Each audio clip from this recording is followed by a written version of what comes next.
So I quit tiny living, and I want to tell you guys why. I think that it's it's definitely something I would recommend to most people if they want to get ahead, and that's exactly why I used it. I kind of would have still stayed in there in that kind of tiny living situation, which let me explain, I guess, before is RV living, but it's stationary RV living. I just had to call it something to get it, to have some sort of rhyme or reason. And a stationary RV living means living in an RV park full time. So I want to go over the reasons why I left and how I saved so much money. And maybe first, before if some of you guys would ask me, the title is Tiny House Living, is I consider it a hack.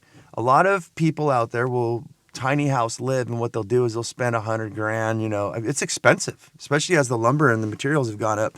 To build a tiny house and then to go and sell a tiny house, it's ridiculous. When you can go buy, for instance, for me, living in a 30-foot, 29-foot to be exact, RV, with everything already in it: stove, oven, shower, toilets, air conditioning, heating, TV, electrical already run through, plumbing, all that kind of stuff. So really, instead of $100,000, my hack was, for $12,000, somebody who needed to get rid of one, I picked it up and I lived in it for, I think, oh my goodness, I think like 8 years or so.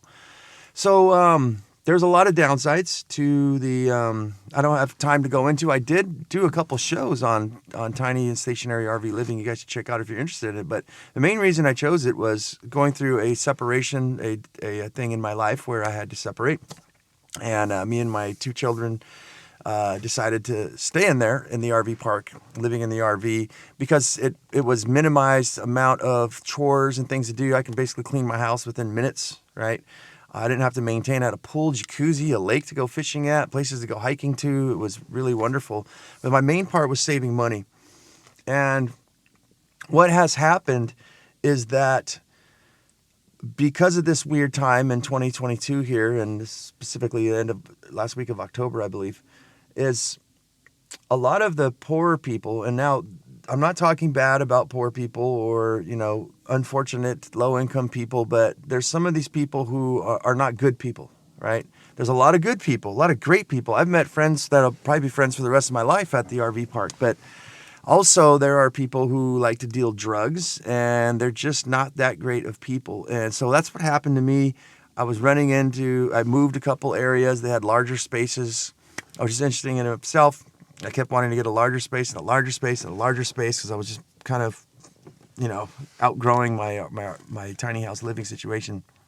But it became to the point where I was very concerned about the people I saw moving in with these dangerous times. I think a lot of people don't have alternatives, So off that, I would like to say, if you guys consider doing it, it is the cheapest move you can make. You just have to have the dollars to be able to buy yourself a rig, right?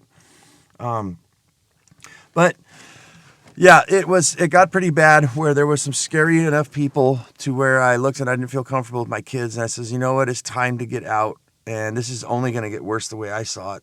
And plus, I wanted to cash out. I wanted to cash out on my RV for money. I'm trying to get as much money as I can. I believe that the economy is going to come to a good crash. I don't know how far down, if we're going to a recession or a depression, and I want to be ready to pounce. The whole reason I was living in the RV park was to save money. For instance, I'm going to tell you guys, where did I move to? I went from about $950 to $4,000. Yeah. So I do have some things I'm working out here because I do have a business, which is always great. So I can actually write off a certain area of my home. I also got myself a roommate. So let's talk about that. I got out of the tiny house living. Before I do, one of the big things was, as well as I started a garden. I did a biodegradable container gardening, and I had a 4 by 10 foot pallet garden. Basically, it's like a giant table, and I'm growing a whole bunch of about 36 plants, I believe. And what happened to me, tending to them every single day, they actually started to flourish. The whole thing just turned into this wild jungle. I mean, I still have peppers till right now in October where I couldn't eat everything. And my proof of concept, this has been a business of mine that I wanted to start. It's an invention that I've made. And I never saw it that flourishing that great because I was able to attend to it every single day. Where those of you guys who follow me know that I spin farm, meaning I utilize somebody else's property. I got about a full acre where I'm growing a whole bunch of food as well. Problem is, it's not doing that well because I only go there maybe once a week, maybe twice a week. And within 3-4 days, some things like aphids and stuff like that, whitefly, could come in and really cause some damage. Some tomato hornworms. I was gone. I wasn't able to go to my garden for 2 weeks. Completely stripped my tomato bushes, which were about 2 feet tall. Completely stripped everything down to just bare stalk, like no leaves, no nothing. So once I saw the fruition of that garden, I said, you know what? And I was getting complained upon at the RV park where I lived that saying, hey, you can't have this big old garden here in front of your place. A 4x10 was too big, I guess, considered. So it's like living in an HOA. It is living like an HOA. And so regardless, the hard times that are coming, it may seem strange to people like, wait, you went from 900 to 4,000? Well, I'm actually paying only a couple bucks more, right? Maybe around $1,500 now. Having a roommate, a partner with their kids and my kids, having the corporation, having my business to be able to write stuff off. But what's happening too is that invisible. I don't think I've talked about this on the show yet. It's called ghost or phantom income. It's income that you can't see. We talked about ghost expenses. For those of you who want to save money, ghost expenses are you're driving down the street, and especially most people, the majority of people now, living paycheck to paycheck, your tire blows out. You get stuck on the side of the road, you fix it, now you're broke, right? It's just things that maybe you would drive for 10 years and never have a blowout in your tire. These are ghost expenses. These are things that you can't see that are happening. What a lot of people don't understand is about phantom income is when you're able to grow a whole bunch of food. I forget the gangster gardener. I can't remember what his name was. He says when you're growing your vegetables and stuff, it's like printing your own money, right? Because people don't see that as, well, I got to eat food anyways, but that's one less thing I got to buy at the grocery store. In fact, if I grow a whole bunch, that could actually make me money so I can sell it to other people, right? So getting into a home that's got a larger home with space, with property, now I'm able to start a seedling business, selling vegetable seedlings on large scale. We're looking to produce probably around, I'm going to say, 40,000 seedlings a year, maybe more. And literally off that business, if it goes well, it will pay my rent and actually put some money in my pocket. If I don't just break even, right, the seedling business will pay for everything. I'll actually make some income. And on top of that, the income that I get from my job goes right to my savings, right? I'm also getting some of the best food on the planet.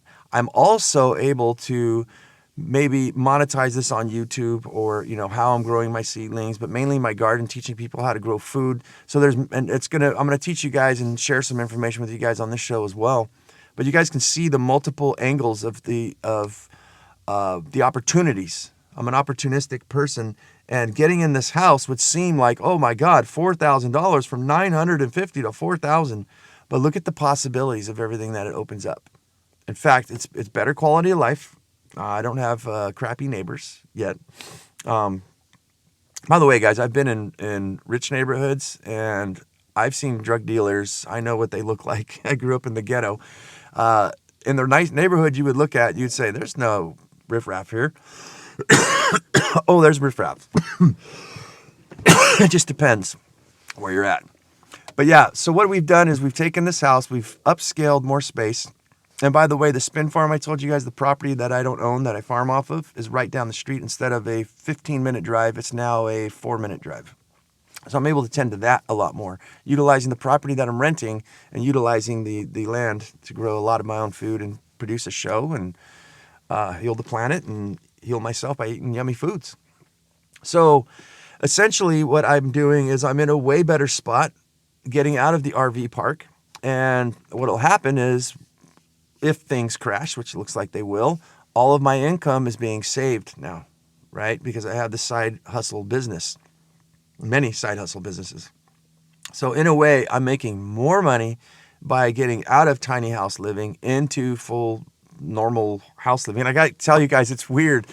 It is so convenient. It's strange. Like in the RV, you got to flip the switch. If you're an economics, a saving type of person like me, I don't just leave my water heater on every day to take a shower, right? I'd get home And about 20 minutes before you take a shower, you'd have to heat up, push the button, make sure everything's running right, empty out your black tank, let your black tank fill up, and then every weekend, pull the handles, let everything out. This is just a toilet.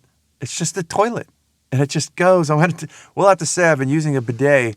It's probably something strange to say, but I really think it's economical. I don't even use toilet paper anymore. And I have a special needs daughter, 15-year-old, and changing diapers and taking care of such things as that has made it a heck of a lot easier and something I can't live without. But it was kind of difficult in the RV. Many, many other things I can say. It's just with the house, it's just, I don't know, there's so much space, and it just takes some getting used to. I mean, I kind of miss my outdoor kitchen where I can spray, wash my dishes and stuff in an outdoor sink and not have to worry about getting cabinetry all wet and things like that. Like, I got to domesticate myself. I've been an animal. Well, anyways, guys, that's what I wanted to tell you about it. I hope that helps you guys out. For those of you considering living tiny, reasons why, like, I think this whole thing, if I can sum this all up, if you do things right, anything in your life, you can actually make it more profitable. And it's things that you wouldn't really look at and say, wow. I mean, you can start selling bread out of your home. You can start selling kombucha, fermenting foods, kimchi, right? Sauerkraut. You can get yourself a little quail aviary, which you could do, or quail boxes in your garage, right? And you can literally, and they're quiet. You guys could look into it. That's exactly what I'm actually going to do as well, as do a quail aviary, blah, blah, blah, and start producing my own eggs and meats too. So on top of everything else I'm doing, I get this benefit as well of growing quail for meat and eggs. But yeah, you can utilize your house to actually have it sell stuff for you. Most of us live in our house. There's no ROI on our house, right? If you're renting, of course, there's zero ROI. If you're renting something, that house should be doing something for you. Everybody, I'm going to leave you with this because I got to get to work. Anybody who's putting $1 out, that dollar should be going into something that gives you something in return. So we talked about phantom income. To me, if it's not giving you money, but it's giving you healthy food, right? If you're taking an hour off work to go jogging, that's giving you your good health, right? Those are really good things you should do. Spending $10, $15, $20, $30 on a book, right? That teaches you about business or something. That gets you ahead. That's an investing in yourself. So make sure, try to look, especially in this crazy day and age, anything that you're doing, that you expend your time, your money, your thoughts, your energy, that it goes into something that's going to give you an ROI, a return on investment, something back. Because I just see so many things in life right now where it's like we're shopping, we're buying things that doesn't do anything for us except for literally inconvenience us. The inconvenient convenience. That's what I look at. Is these homes, these cars, all these possessions and things we have. But guys, I'm rambling on. I got to get to work. I will talk to you guys on the next one. Thanks for watching.